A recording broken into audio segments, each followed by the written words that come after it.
the Politics of Survival. I'm your host, Tara Reid. There was a horrific, terrible, violent terrorist attack in Moscow, Russia. As you all know, 147 people lost their lives that were planning on going to a concert. Some were shopping, going to restaurants at the Crocus Hall in Moscow, Russia, just outside in Northwest. Gunmen went in and opened fire, shooting people point blank, even stabbing some people. There's over 100 people injured as well, and there are many women and children that were killed and also injured. It was a very tragic and sad and shocking event. And then post this event, the Russian investigation continued to apprehend the individuals, which they did, all the terrorists, and now they're trying to identify who was behind the plot. Unfortunately, the United States of America has chosen to be very bellicose with its rhetoric and not very forthcoming with information from intelligence, are trying to pull blame away from Ukraine when Russia is asserting that Ukraine did indeed have something to do with this awful terrorist attack, and U.S. and British intelligence agency may have been involved. Now, all of this, I'm not going to comment on further, except to say that you have to look at history and the U.S. track record. You have to allow the Russian investigation to continue and come to its conclusion, and they will be forthcoming with the real mastermind behind this horrific attack that affected so many people. Living here in Moscow, one thing I noticed was the way the people immediately here gathered around each other. There were 3 hours lines to give blood. Different people were going and paying their respects and giving flowers, and in embassies all over the world. And in fact, almost everywhere, with the exception of Kiev, there was an outpouring of sympathy and concern for the Russian people, as it should be. They had a beautiful display of animated cranes and music and candles for a vigil that they had in Moscow. And the Russian government is, of course, helping the people that were affected directly by this tragedy, paying off their debts, making sure that they have enough food and money and things to survive. Again, this has been a horrific shock because Moscow, and I can tell you this from living here, you feel very safe. And it was called a city hall, but it wasn't a city hall. That's just the translation into English. It was actually a concert hall and a shopping mall and restaurants. And it's somewhere people will go after a Friday night. And the band that they were going to see was Picnic, which is a very popular Russian band, back from years ago. And so there was people of all different ages and a lot of teens. Again, my heart and sympathy goes to the Russian people. They have been so good to me here in the Russian Federation, providing me with solace and comfort as I went through my difficult time. And now they need our comfort and sympathy. So tonight we have a special show. We have with us the UN Ambassador, Dmitry Polyanskiy of the Russian Federation, and he will be discussing his views on the terrorist attack, representing the UN Security Council, and also recent events that just happened with the ceasefire in Gaza resolution that the Russian Federation was trying to put forward and other nations were trying to get forward. The U.S. did abstain, and the U.S. has since said that the resolution is non-binding, which is very confusing because that's not supposed to be legally the case. And he can get into the intricacies of that and explain what non-binding and binding means in terms of the UN. So we have a really informative, good show for you this evening, talking with Dmitry. Please stick around and watch it and enjoy. Also, I love your questions. Please feel free to DM me on X. You can find me at Reed Alexandra, R-E-A-D-E, Alexandra, or at Tara in Exile is another account that I use as I'm covering the election stuff that's happening in the U.S. But feel free to use either one of those and contact me, reach out. I also have a Telegram channel, Tara Reid. Follow INN And I really want to thank my producers, Reef and Indy, who worked so hard, and Greg on graphics, to make sure that we have this show every week. So a big shout out to them and thank you and gratitude. So sit back, watch, and send us your questions. And thank you again, everyone, for supporting and watching this show, The Politics of Survival.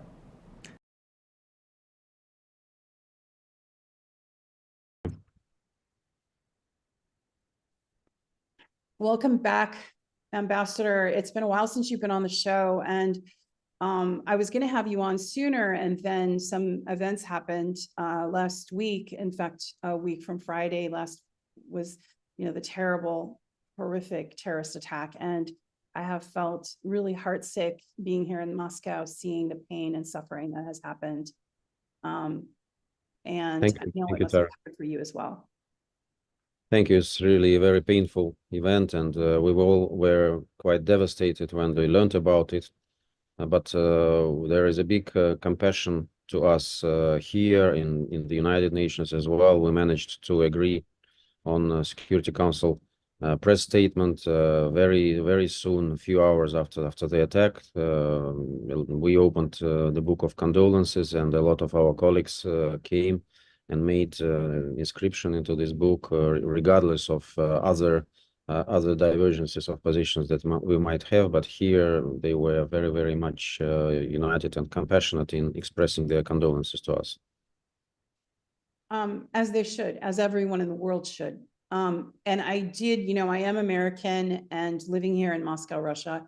And one of the things that was particularly painful for me to witness was that my former place of residence, my former government, decided to be very cagey about the whole thing, and gave an illusion, in my opinion, that something is being held back. They were trying to almost protect Ukraine and Kiev, and immediately putting out information when I really thought it should let the Russian investigators complete their investigation and come to their conclusions and release that to the public. So that was difficult to watch as an American citizen. And then I wanted to inquire, because there's just been breaking news that cryptocurrency, Russian investigators have revealed that cryptocurrency was used to send these terrorists, these terrible people, money to carry out their deeds, their awful deeds.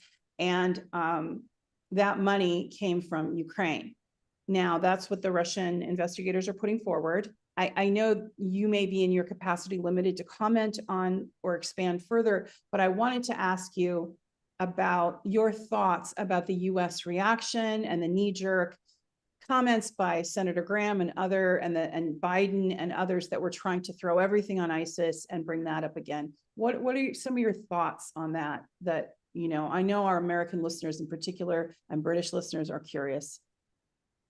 Well, frankly, the US reaction and the reaction of some other Western countries was a little bit telling. It was particularly striking against the background that they, until now, are very reluctant to do anything to find and bring to accountability those who are behind the sabotage act in Nord Stream, for example. So they are absolutely not hasty. And then all of a sudden, being thousands of miles from the place, they make a conclusion that they have absolute certainty of the linkage of Islamic terrorists to this attack and shielding Ukraine from it.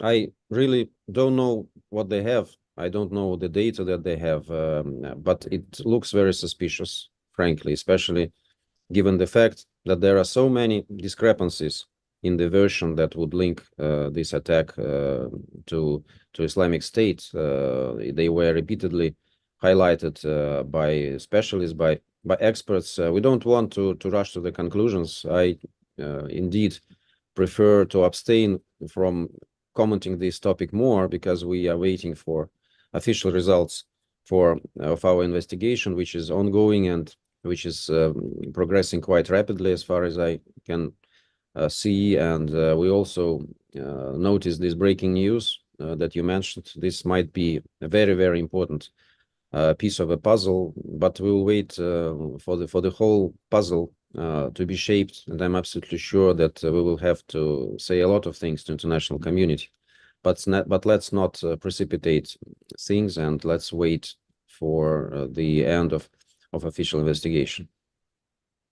Yes, I agree. I think that there's been a lot of rhetoric and a lot of speculation from the West without proper knowledge, unless they had intelligence that they're not sharing with the Russian Federation. And I've seen some confusion online from Western audiences where they're asking, wait a second, isn't there some sort of an agreement, be it unwritten or just spoken, that when there's a terrorist, when there's an information that there might be a terrorist attack, that governments, even rival governments, would cooperate and give every bit of information they could to prevent something like that. And we saw the letters from the US embassy and the the British embassy warning people 2 weeks before to stay away from large, that there might be a terrorist attack. And in fact, in the verbiage of that warning, it mentioned concert hall, a concert hall. And I noticed that when I saw it, and it made me take pause and think, what does this mean? You have some former intelligence from America who are whistleblowers who have called it a black swan kind of event, or planned in some way in we don't know. But I guess my question to you is there an agreement diplomatically between countries, even that are rival, that if they have knowledge of any kind, that they'll share everything they have with that other nation? Well, the situation that you described, Tara, also adds to the suspicions and prompts some kind of assumption that some information has been withheld. But I am absolutely sure this is also one thing that is being thoroughly examined by our specialists. As for the agreement, I'm not a specialist on bilateral relations. I know that there was such an agreement. There are international agencies also, like Interpol, for example. I haven't heard about disruption of these agreements, but it's clear that they were put on pause by Western countries. Even if they are not disrupted, even if they are not cancelled, they are not willing to engage in any cooperation with Russia, including in this domain. I assume that there are contacts between our special services. I hope that there are. I'm not aware of any of that. But I hope that they still keep contacts at professional level, which were always a very important factor for keeping the stability in the world and avoiding certain undesirable developments. But I have no proof to support my assumption. So in this case, of course, if US has some kind of information that would be beneficial and fruitful for our investigators, it would be absolutely natural for them to share this information. But I'm absolutely not confident, and I'm having no confirmation that they did it, frankly. One final question on the subject matter, and then we'll move on. From a diplomatic point of view, if this is true, that Ukraine, which then implies that the West, because both British intelligence and American intelligence is funding and supporting Ukraine, obviously, in this proxy war against Russia. So there's no question about that, right? So if it's true that Ukraine provided this money through cryptocurrency and is behind the mastermind, if you will, behind this horrible attack, diplomatically, what does that mean for the US and Russia? Is that a flashpoint? Is that a red line? Or is that something that, because you were here in the United States, you're there, excuse me, in the United States, in New York City, what does that mean for you, for all of you in the Russian delegation trying to do your work with a government that may have been behind this? Well, we absolutely make no secret in the fact that we condemn the way the Western countries are beefing up Ukraine with weapons. We are very vocal about this during Security Council meetings, and we believe that this behavior, this absolutely responsible behavior from from NATO, from the US, from the UK, first and foremost, complicates any diplomatic efforts to find a way out from this Ukrainian crisis. And you know that these efforts started long before the launch of our special military operation.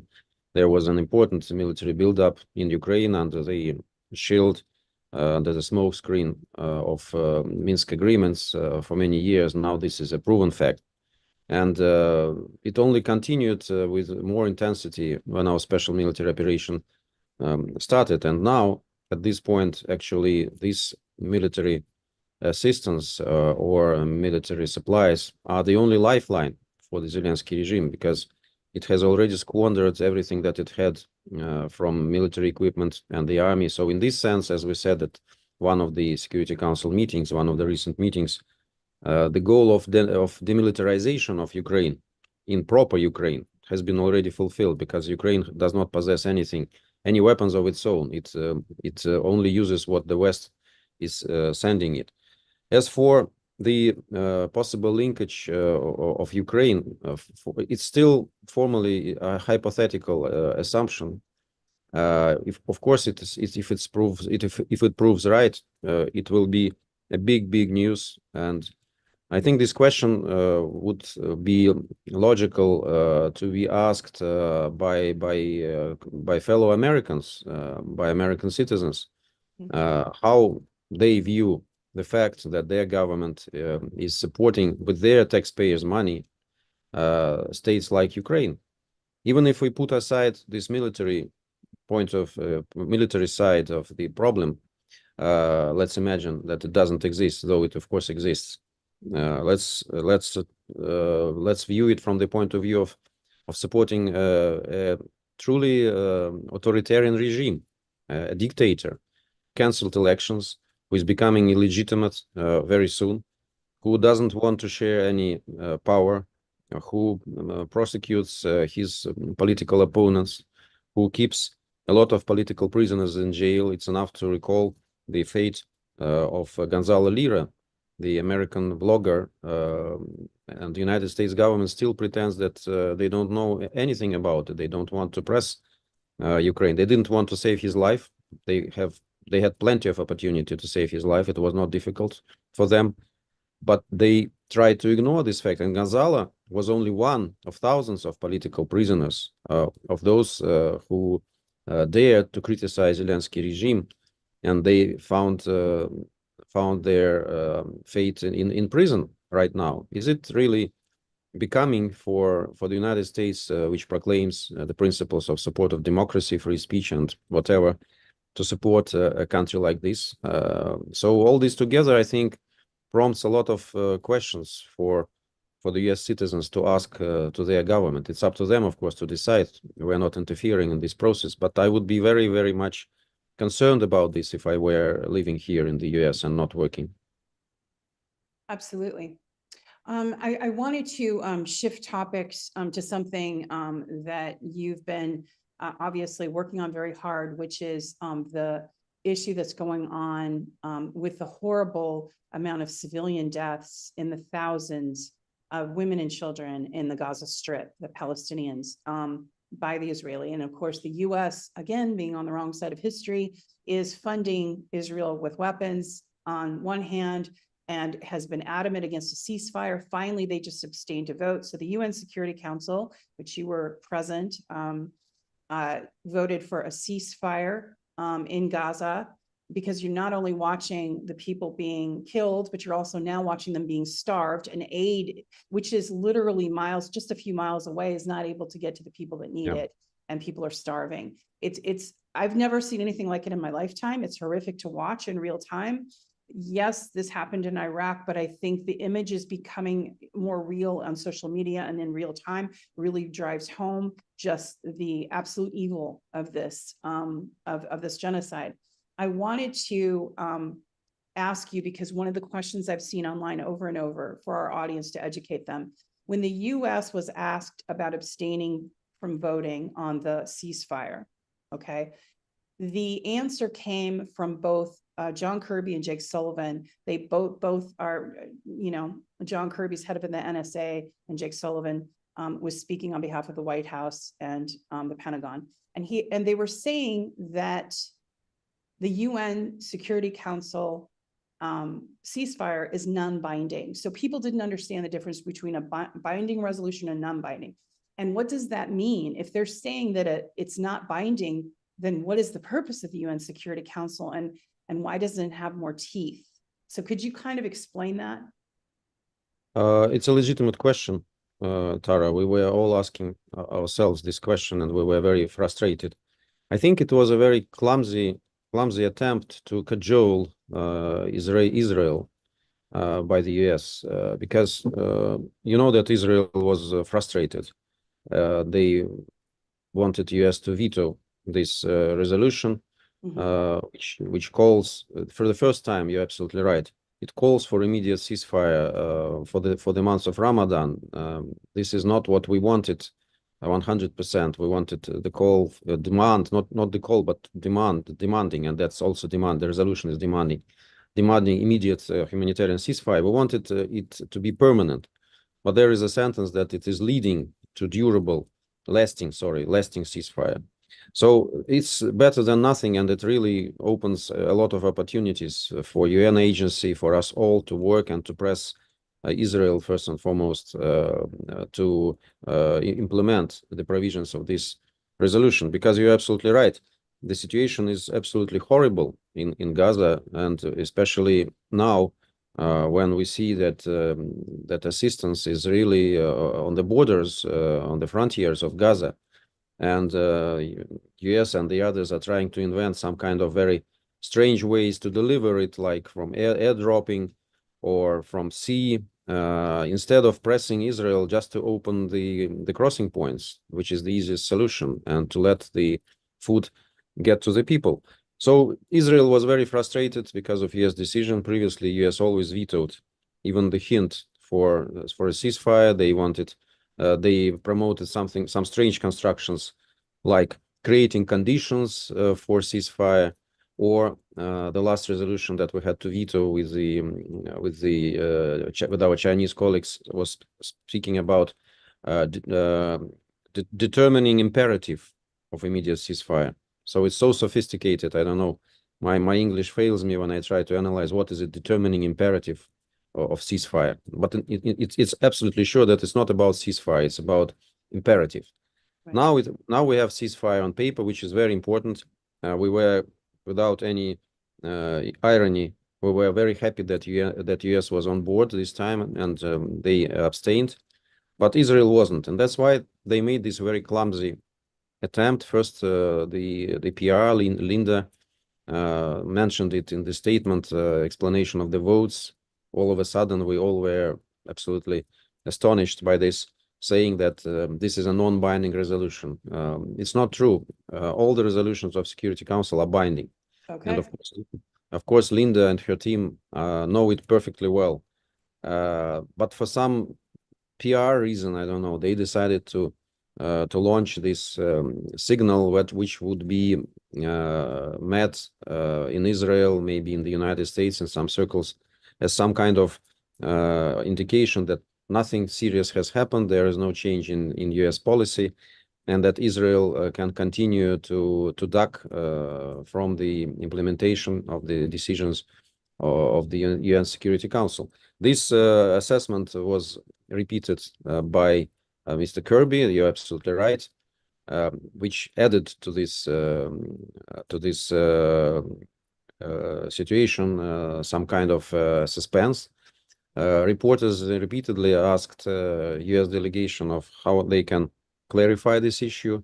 We also raised this issue during yesterday's, I think, Security Council meeting on the Middle East on other topic, but still asking direct questions to the US delegation. I saw some information that they started to a little bit eat their words, you know, making it sound a little bit normal, like despite the fact somebody, I think Ms. St. Pierre, that's the name of yes. White House spokesperson, she said something like, despite the fact that there are no binding elements, the resolution should be implemented. This is already a shift. But well, everything is binding that is adopted by the Security Council. That's the point. There are resolutions that are being adopted under specifically mentioned under Chapter 7, which imply the use of force, but it's not necessarily that every resolution that needs to be implemented should mention Chapter 7. Sometimes it is determined depending on the situation. So, of course, there is no doubt that this resolution is binding, and there is no doubt that United States, as a permanent member, as one of the founders of the United Nations, should do its best to press Israel to implement the provisions of this resolution, to declare ceasefire, and to help to bring necessary assistance to the residents of Gaza. You know, I'm going to ask you sort of a speculative question here. Mm. Where does this leave it? And do you think that the U.S. is trying to delegitimize the UN Security Council? In other words, take away its power in a sense, because there's been a push sometimes to have it moved or dissolved or whatever, which would be a diplomatic disaster, I think, and a very sad thing. But what is your thoughts about that? Is it an attempt to just take away any kind of legitimacy of the UN Security Council by saying this resolution is non-binding? Or do you think it was really simply to save face in the media for the US? What are your thoughts? I wouldn't go as far as this. I don't see any indications that this is a part of a long-term strategy of the United States. United States itself is interested in the Security Council, and there are a lot of proofs of that. Mm-hmm. But I think it was more a PR stunt. Maybe the calculation was that this first kind of breaking news would be remembered by many people who are not very much acquainted with the work of Security Council and the peculiarities of its decisions, and they will remember it. And that when after several days there will be some kind of a different language, they will just not notice it, and that many people in the US and in Israel will be misled in this positive for the US way, assuming that nothing has changed and that this decision of the UN Security Council has no weight. I think that's more tactical. And again, they started to retract. It's visible that they started to use more calibrated assessment. They will come to the moment when they will say, of course, all the resolutions are binding, but they will just not put it bluntly as they should, like answering, yes, this resolution is binding. They will try to frame it differently. It's a very complicated diplomatic maneuvering that they are now taking for the obvious cause, not to make Israel too angry and not to kind of over dramatize the change that has happened in their position on the vote when they supported when they let this resolution pass. They didn't support it, they abstained, but they didn't use veto for the first time since the beginning of this hot stage of Israel-Palestine conflict. Well, you know, and you have many politicians that are bending the knee to AIPAC, which is, you know, the Israel funding of politicians in the US. So I'm sure as a diplomat, you notice that, you know, Lindsey Graham, for an example, $100 million, millions of dollars go to these politicians to have their opinions match Israel's. So you see that. Also, you have a large percent, I believe it's, and I don't want to get the number wrong, it's between 27% and 33% of Israelis have US passports. So you have an entanglement with Israel over the Palestine question. And so that must be hard as a diplomat. So here you have people that are needing a ceasefire, that are not wanting to get shot while they're trying to get water or aid, and the aid needs to get through. What are the next steps? And do you see any hope in the immediate future for the aid, like the water and food and the immediate needs being met, and the people not being shot at when they're trying to get their relief? Tara, there is enormous pressure on the US which is behind this change of position. And now US is, well, several days ago, before the vote on this resolution, US was completely isolated here in the UN, maybe together with Israel and some very tiny countries which depend 100% on the US. But all the others, even the UK, they couldn't really stand side by side with the US position on this issue. That's why the pressure is very big, and I'm quite sure that this is only the beginning. The constructive part of international community, those who are aware of the situation and those who can't tolerate what's happening in Gaza, will press further. And now, of course, it's the question of how this resolution will be implemented. It's also a question of urgent delivery of humanitarian assistance. We are ready to do so, and UN agencies are waiting for ceasefire to do so. And then, of course, it comes the question of what will be after, and I'm sure that Security Council will be very instrumental in this regard, because we have seen in this last crisis that we are facing right now in the Middle East, that the US policy, the policy of unilateral quiet diplomacy, is not working.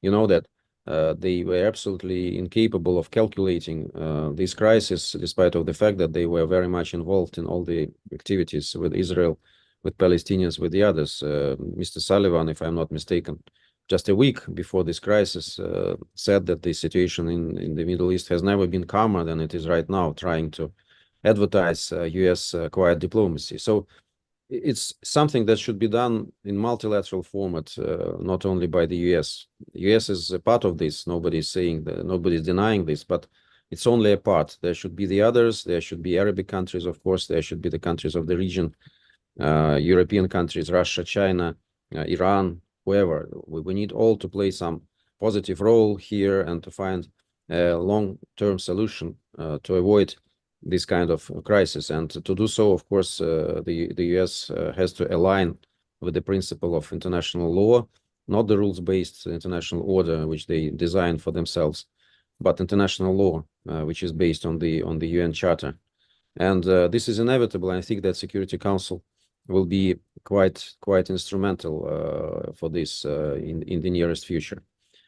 I'm sorry, I think I need to go, Tara. Okay. Thank you very much for your time. And before you go, if you could please tell people how they can follow you and watch for more activity with the UN Security Council. Well, we try to be very open in social media. I have a Twitter account. You can find it by my name, Dmitry Polyanskiy.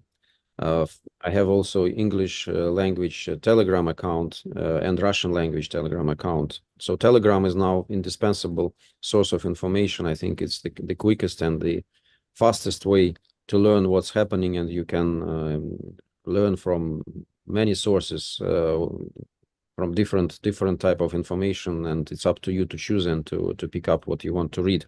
That's why I'm personally using it very much, and I'm most active in Russian segment of Telegram. But my Twitter is also quite known in the UN. I have a lot of followers, and I would be very glad to welcome new followers. And my direct message is open, and when I have some time, I can even engage in conversations if there are quite interesting and important questions with some of my subscribers.